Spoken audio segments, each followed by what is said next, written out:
समझदारी से महान बनता है, पढ़ने से नहीं बनता। एक कहानी सुनाता हूं आपको, कबीर दास जी की कहानी, बड़ी फेमस कहानी सर। बनारस के एक बहुत बड़े विद्वान थे पंडित देवदत्त। शास्त्रार्थ किया, पूरे भारत के विद्वानों को हरा कर लौट कर आए पंडित देवदत्त। तो जब लौट कर आए तो उन्होंने अपनी मां से कहा कि देखो प्रॉपर आईएएस फर्स्ट रैंक। उनकी मां ने कहा हम ना मानते। बोले क्यों? ये सर्टिफिकेट गवर्नमेंट ऑफ इंडिया, पहली रैंक है आईएएस में। अरे बोले सब सर्टिफिकेट किसी और को दिखाओ, चलो हटो। तो उन्होंने कहा कि क्यों? बोले यहां एक जुल्हा रहता है कबीर, तुम उसको हरा के दिखाओ। बोले कबीर? हाँ, बोले जुल्हा रहता है वहीं आगे कहीं सड़क के उस पार रहता है कबीर, तो उसको हरा के दिखाओ। अरे बोले जुल्हा अभी हरा के आते हैं। गए कबीर के, अहंकार, हम ये हैं हम वो हैं। तो पंडित जी पहुंचे कबीर के घर, लगे दरवाजा नॉक करने। अहंकारी बड़ा उत्तेजना में रहता है कि मैं कौन? गजोधर सिंह। अरे गजोधर सिंह, लगे दरवाजा पीटने। तो उनकी बेटी निकली कमाली, बोली जी बताएं। बोले कबीर कहां है? बोली वो तो बाजार गए हैं चद्दर बेचने के लिए। बोले चद्दर बेचता है? हाँ। बोले बुलाओ उसको। बोले वो शाम को आएंगे। अरे बोले शाम को नहीं, इतना टाइम नहीं मेरा, बुलाओ। बोलो पंडित देवदत्त आए। अरे बोली वो अब कहां जाए बुलाने, वो कहीं बेच रहे होंगे, अब शाम को आएंगे, आप आइएगा शाम। प्रोटोकॉल प्रॉपर आईएएस, बुलाओ अपने बाप को। वो बेटी बेचारी भागते हुई बाजार गई। बोले कोई भौकाली आए हैं और बड़े फैल रहे हैं, बहुत चौड़ा हो रहे हैं। बोले क्या नाम है? बोले कोई बता रहे हैं कि प्रॉपर आईएएस है, फर्स्ट रैंक है आईएएस में, वो पंडित देवदत्त नाम है। कबीर ने कहा अच्छा तो बैठाओ, पानी नहीं पिलाओ। बोले बैठ ही नहीं रहे, और पानी पीना तो दूर, आग उगल रहे हैं, वो एकदम मशीन गन बने हुए हैं। कबीर ने कहा अच्छा चलो। तो कबीर आए, तो पंडित जी मिले। उन्होंने पंडित जी को प्रणाम किया कि पंडित जी नमस्कार, शिष्टाचार है। हाँ हाँ हाँ हाँ ठीक है। तुम्हारा नाम कबीर है? बोले जी। हाँ। बोले हम तुमसे शास्त्रार्थ करने आए हैं। बोले हमसे?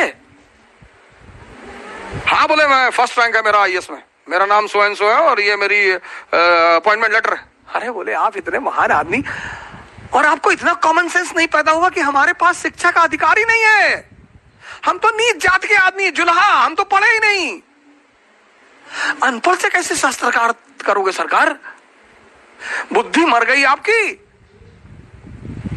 तो देवदत्त को लगा कि हाँ यार बात तो सही कह रहा है, ये तो पढ़ा लिखा है ही नहीं, इससे मैं बहस कैसे करूंगा। तो देवदत्त ने कहा तो तुम हारी मानते हो? बोले सरकार हम तो पहले से हारे हैं। देवदत्त लौट के आया, बोला यार किसके यहां भेज दी थी मरा हुआ आदमी? हम जाके बताया हम गजोधर सिंह। लगा कांपने ऐसे ऐसे करके, और पैर पकड़ लिया, रोने लगा, कहा भैया माफ कर दो। उसकी मां ने कहा मैं ना मानती, लिखा के लाओ।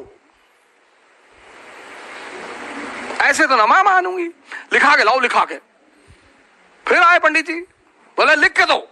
बोले पंडित जी आप कुछ प्रॉब्लम है आपको, जब मैं पढ़ा नहीं तो लिखूंगा कैसे? फिर इनको बड़ी बेइज्जती महसूस हुई कि हाँ यार पढ़ा तो है नहीं। तो पंडित उन्होंने कहा आप लिख लो जो आपको लिखना हो। तो उन्होंने लिखा एक कागज पे कि मैं कबीर पंडित देवदत्त से शास्त्रार्थ में हार गया। बोले इस पर दस्तखत कर दो। अरे बोले भैया दस्तखत ना हो पाए, अंगूठा लगा देते हैं। बोले हाँ लगाओ, जो भी लगाओ अंगूठा लगाओ। तो लगा के अंगूठा वो लेकर आए और कागज दिया अपनी मां को, कहा ये देखो अब मानती हो? तो मां ने कागज पढ़ा तो उसमें लिखा था कि मैं पंडित देवदत्त कबीर से शास्त्रार्थ में हार गया। तो मां हंसने लगी, बोली मुझे तो पता था कि तू हार जाएगा। पंडित जी बड़े सख्ते में आ गए, बोले अरे तो प्रिंटिंग मिस्टेक हो गया। फिर भाग के आए। तो कबीर ने कहा यार एक काम करो, 10-12 पेज में लिख लो, हम सब में अंगूठा लगा दे, बार बार आके परेशान ना करो, उनको चद्दर बेचने होता, खाने का टाइम है यार। तो पंडित जी 2-4 कागज में लिख लिया कि हम लिख के अंगूठा लगवा लिए। तो जितने कागज में लिखे ला के अपनी मां को दिए कि साहब ये है। उन हर कागज में लिखा हुआ था मैं पंडित देवदत्त कबीर से शास्त्रार्थ में हार गया। मामला बड़ा गंभीर हो गया, राजा के पास पहुंचा। सुल्तान, दिल्ली सुल्तान के पास मसला पहुंचा कि देवदत्त ने कहा कि पंडित सरकार ये तो बड़ा जो है बेईमान आदमी है, ये कुछ तंत्र विद्या जानता है सरकार। मैं लिखता कुछ हूं, लिख कुछ और जाता है। कहे मेरे सामने लिखो।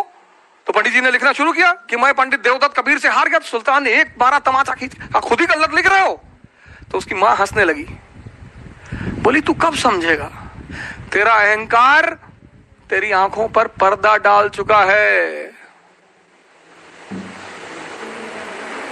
ये होती है समझदारी।